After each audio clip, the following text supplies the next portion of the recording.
بادشاہ یہ تخت و تاج کیا ہوتے ہیں، اس کی کوئی قیمت نہیں ہے۔ تو بادشاہ ہنس کے کہنے لگا اس فقیر کو باہر نکالو، اسے کیا پتا ہے کہ تخت و تاج کیا ہوتے ہیں، اس کی لذت کیا ہوتی ہے۔ جب خدام کھڑے ہوتے ہیں، استقبال کر رہے ہوتے ہیں، جب تخت پہ بیٹھے اور ساری رعایا نیچے بیٹھی ہوتی ہے، اس نے کہا نکالو فقیر کو، اس کو کیا پتا۔ بادشاہ ایک دن شکار کرنے گیا تو وہاں اس کا گھوڑا جو ہے وہ سرکش ہو گیا اور ایسی جگہ پہ لے گیا کہ جہاں نہ پانی تھا اور نہ کوئی اور چیز۔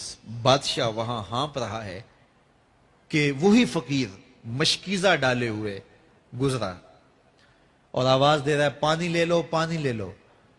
بادشاہ کی تو موت واقع ہونے والی تھی، آخری ہچکیاں تھی، تو اس نے آواز دی پانی۔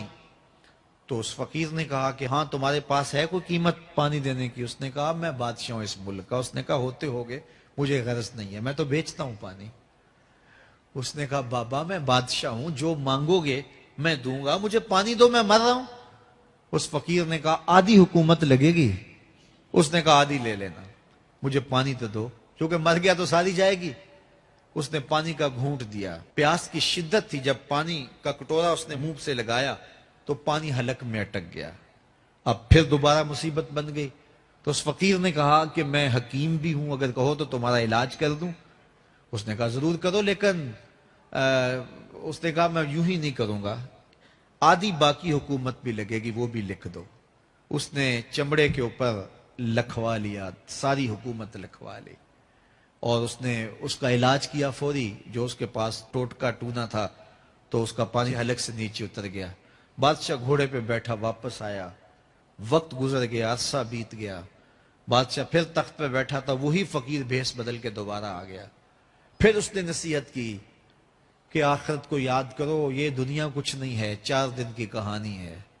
بادشاہ نے کہا تو میرا خیال ہے پہلے بھی کبھی آیا تھا، تو نہیں سمجھتا تخت و تاج کی لذت کیا ہے۔ اس نے کہا اس کی کوئی قدر و قیمت نہیں ہے، چھوڑ اسے، آخرت سب کچھ ہے۔ تو اس نے کہا نکالو اس فقیر بابے کو، یہ اس دن بھی آیا تھا تو آج پھر آ گیا ہے، اپنی راہ لے بابا۔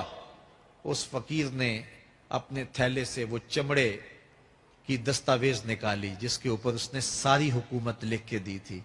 اس نے کہا بادشاہ یہ ہے تیری حکومت کی قیمت، صرف 2 گھونٹ پانی، جس پر تو نازاں ہے، جس پر تجھے فخر ہے، تو قبل اس سے سورج مغرب سے طلوع ہو جائے، توبہ کا دروازہ بند ہو جائے، سانسیں اٹک کے حلق تک آ جائیں، اور ہماری زندگی کا دفتر سمیٹ دیا جائے، اور پھر پچھتائیں ہائے جو چند لمحے ضائع کیے، ہائے جو زندگی برباد کی وہ کیوں برباد کی۔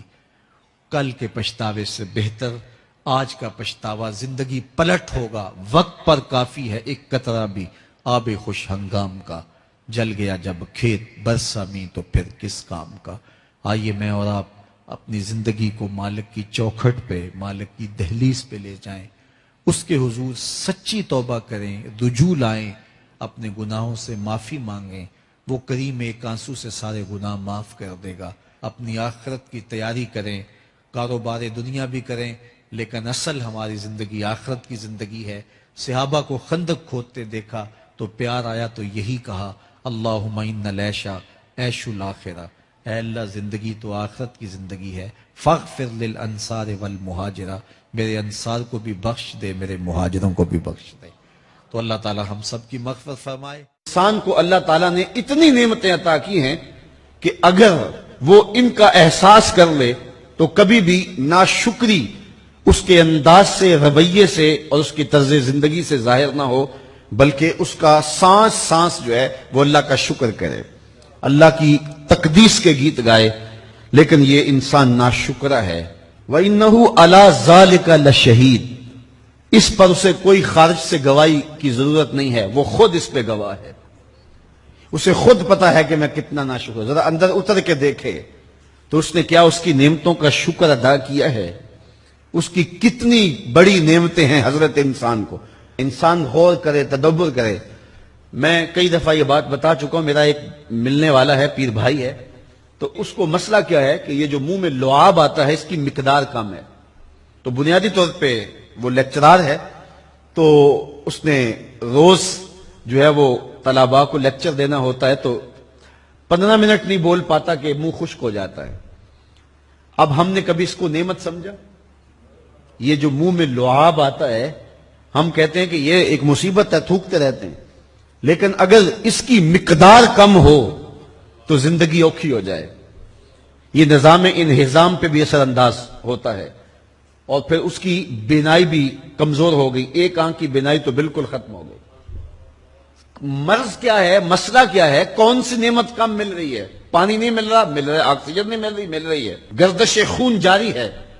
کمی کیا ہوئی؟ کبھی سوچا بھی نہیں ہم نے. لعاب کی مقدار ضرورت سے کم ہے تو زندگی مشکل ہو گئی. انسان یہ لعاب جس کی اہمیت تیری نظر میں کوئی نہیں, یہ کم ہو تو پھر زندگی عذاب بن جائے. تو اللہ نے جو تجھے نعمتیں دی ہیں اگر وہ نہ ہوں تو پھر بتا زندگی کیسے گزرے. تو انسان کو اتنی نعمتیں دی ہیں اللہ نے, اتنا کچھ عطا کیا ہے. اوناسس نامی دنیا کا امیر ترین شخص تھا, اس کی آنکھوں کے پپوٹے کام کرنا چھوڑ گئے. یہ آٹومیٹک سسٹم رب نے لگایا ہوا ہے, ادھر سے تنکا اڑا, ادھر آنکھ بند ہو گئی. اب ڈاکٹر سلوشن ٹیپ لگا کے اس کی آنکھ کھولتا تھا اور جب سوتا تھا تو ٹیپ لگا کے بند کر دیتا تھا. کسی نے اس سے پوچھا کہ زندگی کی سب سے بڑی آرزو, کہا کاش اپنی آنکھیں اپنی مرضی سے کھول سکوں. کہا اس کے لیے کوئی قیمت پیسے دینے پڑے تو کتنے دے گا؟ کہا ساری دولت لگا دوں گا. کبھی ہم نے یہ احساس ہوا؟ بہت سارے لوگوں کو آج پتا چلا ہوگا یہ بھی ایک سسٹم ہے, ایسا ہے رب نے قدرتی لگایا ہوا ہے, اس پر کوئی بل نہیں کبھی آیا. آپ 3 مہینے بل نہ دے تو وابڈا والے میٹر کاٹ دیتے ہیں کہ نہیں, بجلی کاٹ دیتے ہیں, سوئی گیس والے کنیکشن کاٹ دیتے ہیں, لیکن ساری زندگی رب کو سجدہ نہ کرو. اس نے کبھی سورج کو نہیں کہا کہ اس نافرمان کے گھر تیری روشنی نہیں جانی چاہیے. اس نے کبھی چاند کو نہیں کہا کہ تیری چاندنی اس کے آنگن میں نہیں جانی چاہیے. جس طرح با یزید کے گھر میں سورج کی کرنیں جاتی ہیں اس نافرمان کے گھر میں بھی ایسے ہی جاتی ہیں. تو انسان کو اللہ نے بڑا کچھ دیا لیکن یہ اس کے باوجود ناسپاس ہے, ناشکر گزار ہے. تو کہا اس کے لیے کوئی اس کو خارج سے دلیلیں نہیں چاہیے. انسان اگر اپنے پہ غور کرے تو انسان کے اندر ہی سب کچھ ہے. میں کہاں کھڑا ہوں مجھے